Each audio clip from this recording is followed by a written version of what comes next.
Parlons aujourd'hui du trailer de Ironheart. En effet, le trailer avait leaké au cours de la D23, qu'on avait suivi en live.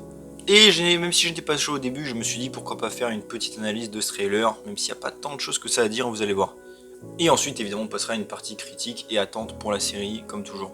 C'est donc la suite, j'allais dire, de ces vidéos, où j'analyse les trailers leakés de la D23, ça en fait beaucoup maintenant, mais c'est pas grave, c'est assez cool.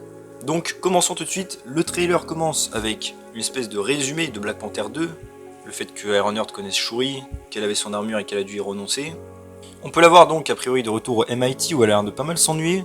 On peut la voir dormir pas mal de temps, travailler sur des projets. On peut voir qu'elle travaille avec son prof qui était déjà présent dans Captain America Civil War, qui faisait un cameo avec Tony Stark. Bon, en vrai j'allais dire on s'en fout un petit peu, mais ça reste toujours un petit lien. Elle continue donc de faire, on va dire, ses expériences au MIT, essayer de faire son armure, mais apparemment elle se fait virer.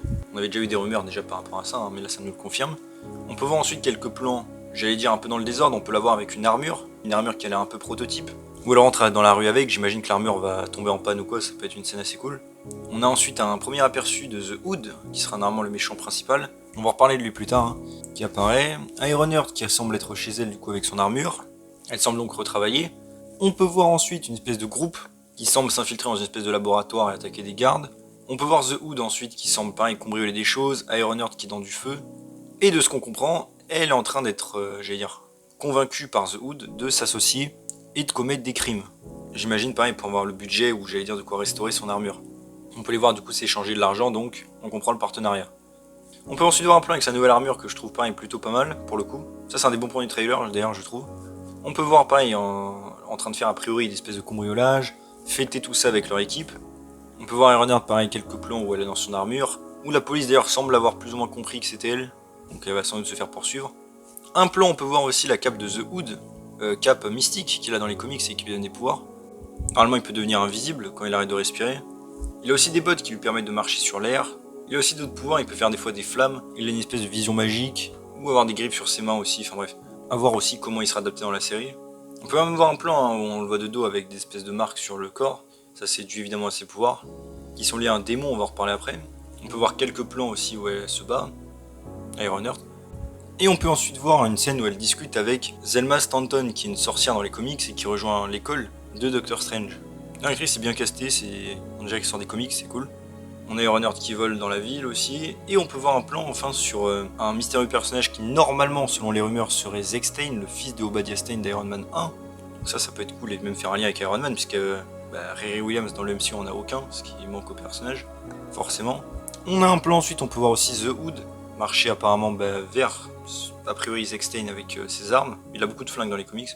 On peut voir ensuite une scène d'action ensuite où Ironheart met son armure en courant et fait une espèce de salto pour arrêter un camion. Pareil, ça m'appelle des scènes de Luke Cage d'ailleurs. Et enfin, on finit le trailer du coup par une blague, j'allais dire un classique MCU, pas très drôle, où on peut voir aussi un plan final où on voit Ironheart voler au-dessus de Chicago avec son armure, qui est encore une fois pas mal stylée. Elle est toute blanche par contre, dans les comics elle est un peu rose, donc peut-être qu'elle l'aura à la fin de la série, j'imagine, ou qu'elle va la repeindre. Ça pourrait être cool. De toute façon, il me semble que sur Daily qu'elle l'aurait. Et donc voilà, bon, comme j'ai dit, il n'y avait pas énormément de choses à analyser dans ce trailer. Et maintenant, parlant de mon avis, je vais pas vous mentir, ce trailer ne m'a pas vraiment donné envie. Je trouve, j'allais dire presque qu'on dirait une série classique, plutôt qu'une série Marvel. Ça fait, je trouve, très banal et, j'allais dire, tout simplement, ouais, pas Marvel. Ce qui est le con pour une série comme ça. Et le peu d'images que j'ai donné, franchement, fait un petit peu cheap et me donne pas envie. Excepté les plans où elle est en armure. Que là, pour le coup, je trouve assez cool. Et j'espère du coup que ce sera bien utilisé. Pour être tout à fait honnête d'ailleurs, les seules choses qui me donnent vraiment envie avec cette série, c'est seulement des leaks et des rumeurs sur l'intrigue potentielle. En effet, s'il y a Zack Stein c'est un personnage que j'aime beaucoup en comics, le fils de Obadiah, et bien là pour le coup ce serait cool, encore une fois ça fera un lien avec Iron Man, et en soi c'est un très bon personnage en comics, donc je serais chaud. Un autre truc intéressant évidemment, c'est qu'on aura Mephisto dans la série, qui sera sans doute un ennemi de l'ombre, joué par l'acteur de Borat, et un truc intéressant c'est que du coup dans cette version là, c'est lui qui va donner les pouvoirs de The Hood, il aura conclu un pacte sans doute avec lui. Ce qui peut être intéressant, et du coup ça remplace Dormammu, car normalement c'est lui qui lui donne ses pouvoirs. Mais ça peut être cool et enfin introduire J.R. Mephisto dans la MCU, même si je pense que c'est le dernier endroit où tout le monde s'attendait à le voir. D'ailleurs des rumeurs, il serait beaucoup plus dans un style homme d'affaires et on le verrait quasiment jamais en forme de démon, et il voudrait des technologies, pareil je trouve ça un petit peu bizarre pour Mephisto, en espérant que ce soit bien fait bien sûr et qu'il le gâche pas, car ce serait bien dommage. Un autre truc du coup qui va être sans doute intéressant, c'est que le personnage au final va se faire dégager du MIT et va se retrouver, de ce qu'on comprend au début en tout cas de la série, à faire équipe avec The Hood et à cambrioler des gens. Et encore une fois, je trouve ça un peu limite pour une pseudo super-héroïne. Il va falloir bien justifier ça, même si elle a besoin d'argent, j'allais dire. Peter Parker, GR par exemple, il fait pas ça, et pourtant, Dieu sait qu'il a besoin de beaucoup de thunes lui. Bref. Donc j'ai hâte de voir comment ça va être justifié dans le scénario, cette histoire. Et voilà, j'espère, en fait, j'ai peur d'un twist, j'allais dire, où toute la série quasiment, elle est alliée avec The Hood, et à la dernière minute, genre fin de l'épisode 5, elle découvre qu'en fait, il travaille avec Mephisto ou un démon, enfin bref. Et du coup, bim, il devient ennemi au dernier épisode. Franchement, si c'est ça, ce serait pitoyable. Donc je les imagine bien en fait faire équipe pour le compte de Mephisto sans vraiment le savoir. Voler les technologies, du coup, j'imagine, comme j'ai dit, à Zechstein, c'est sans doute ça qu'ils vont faire, hein, le cambrioler, un petit peu à la Ant-Man, et lui rapporter, mais au final, c'est lui l'ennemi. Après, honnêtement, pareil, je ne vois pas vraiment comment ça peut se passer.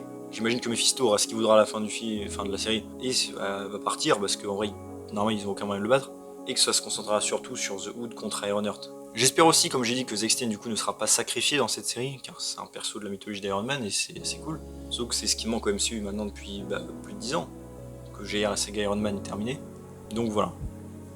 Aussi, je suis assez curieux de ce qu'ils vont faire avec Zelma Stanton, qui sera donc introduite ici, comme j'ai dit, qui est très bien castée, et qui, de rumeur, mettra en place la Wong Academy. Une école qu'il y a dans les comics, hein, avec Strange, qui là serait avec Wong, et de rumeur ce serait une série, donc peut-être qu'on retrouvera le personnage là-bas, avec America Chavez, Wong et tout ça. On verra. Et j'allais dire, je rajoute un petit peu aussi par rapport aux inquiétudes, c'est que cette série, rappelez-vous, elle sortira normalement fin 2025. Sachant que la série a été tournée, il me semble déjà en 2021-22, même terminée, ils ont refait des reshoots, il me semble au moins 2 fois, et des reshoots extrêmement longs. C'était sorti en pleine restructuration de Marvel, forcément ça pue un petit peu. Déjà parce qu'ils ont dû changer sans doute tout leur plan, par rapport au futur du personnage et même par rapport à Armor Wars, hein, qui sera peut-être annulé, on sait pas. Et aussi, il faut comprendre que c'est une série faite par l'ancien, j'allais dire, Marvel Studios, ceux qui faisaient au début toujours les mêmes séries, 6 épisodes, toujours pas terribles, j'allais dire, les séries. Un peu, j'allais dire, à la Miss Marvel ou Moon Knight. Donc encore une fois, ça m'inquiète forcément, puisque c'est les vestiges de l'ancien mode de Marvel que je n'aimais pas. Et voilà. Après, comme j'ai dit, vu qu'il y a eu quand même plein de reshoots, que Marvel est en panique par rapport à la qualité, on peut espérer qu'ils ont retravaillé vraiment la série pour que le scénario tienne bien, parce que pareil, les séries Disney+, les failles scénaristiques, franchement, des fois sont abyssales. Et ça vaut pas que pour Marvel, hein, pour toutes les séries Disney+, en général, surtout Star Wars. Donc voilà, et aussi évidemment un autre point sur lequel ils ont absolument aucun droit à l'erreur, c'est les effets spéciaux. Parce qu'Ironheart normalement devrait en avoir beaucoup, logique, puisque c'est une série sur quand même quelqu'un avec une armure d'Iron Man. Donc forcément j'en attends beaucoup, et vu tout le temps qu'ils ont eu, et ça fait déjà 2 ans, voire plus qu'ils avaient déjà tourné, et le temps que la série sorte, c'est-à-dire dans 1 an et quelques, franchement encore une fois les effets spéciaux ont intérêt à être plus que parfaits. Parce que là sinon c'est pas possible. Donc voilà, c'est ça le problème avec Ironheart, j'allais dire, c'est que j'ai l'impression que c'est une série vraiment que personne n'attend, pour le coup j'ai bien vu, hein, par rapport au niveau de la hype, et même les médias qui ont parlé d'Ironheart, personne n'en parlait. Je sais que le personnage n'est pas tant convaincu que ça dans Black Panther 2, ça veut pas dire que la série va être mauvaise, hein, mais juste je sens que la hype n'est absolument pas présente, voire même plus que pour Agatha d'ailleurs. Donc voilà, je pense que c'est une série qui va sortir et être oubliée presque dans la seconde. Espérons que ce soit bien. Et comme je l'ai dit, ils n'ont vraiment pas le droit à l'erreur, que ce soit scénaristiquement, visuellement ou tout ça, car ils ont eu énormément d'années du coup pour le faire. Alors oui, pas forcément de leur faute et c'était pas prévu comme ça, mais néanmoins. Donc on va espérer. Mais comme je dis, pour l'instant le trailer m'a vraiment pas emballé et je suis pas du tout intéressé par la série. Pour être honnête, encore une fois, hein, si c'était une série... si je faisais pas ma chaîne YouTube, honnêtement je suis même pas sûr que je regarderais la série. Donc voilà. J'espère qu'on va quand même éviter les clichés, faire un méchant assez cool, et une histoire bien tout simplement. Après, comme j'ai dit, je sens que cette série va être le sacrifice de Marvel avant de passer, j'allais dire, à leur nouvelle façon de faire pour la suite. En tout cas, voilà, je suis curieux d'avoir du coup votre avis en commentaire. Qu'est-ce que vous pensez de tout ça? Déjà par rapport au trailer, est-ce que vous avez aimé ou pas? Est-ce que ça vous a donné envie? Est-ce que vous êtes chaud pour Ironheart? Comme j'ai dit, moi ce qui m'intéresse le plus, en vrai, c'est Mephisto et un petit peu Zechstein, le fils de Obadiah Stane. Dites-moi vous en commentaire, pareil, est-ce que vous êtes chaud? Est-ce que vous avez aimé le perso dans Black Panther 2? Moi perso, Osef, j'ai rien à retenir. Pas mauvais, mais juste rien à retenir. Donc voilà, pas très chaud, mais voilà.